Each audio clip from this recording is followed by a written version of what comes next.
पोटातले जंत हे मुलं न जेवण्याचं एक मोठं कारण असू शकतं.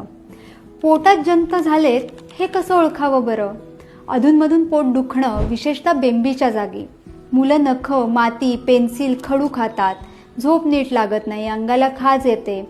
झोपेमध्ये दात खाणं, लाळ गळणं, बडबडणं, झोपेत शू होणं, शीच्या जागी खाज येणं, कधीकधी शीमध्ये जंत दिसणं आणि सगळ्यात महत्त्वाचं लक्षण म्हणजे भूक कमी होणं. हे सगळं जंतांनी तयार केलेले विषारी घटक रक्तात मिसळल्यामुळे होतं. मुलं अस्वस्थ होतात, चिडचिडी होतात, कॉन्सन्ट्रेशन कमी होतं. त्यांच्या अभ्यासावर, मूड्सवर आणि ग्रोथवर सुद्धा याचा थेट परिणाम होतो. या लक्षणांकडे दुर्लक्ष केलं तर शरीराचं पोषण कमी होतं आणि मुलं अशक्त दिसायला लागतात. म्हणूनच अशी लक्षणं दिसली की लगेचच वैद्यांचा किंवा डॉक्टरांचा सल्ला घ्यावा.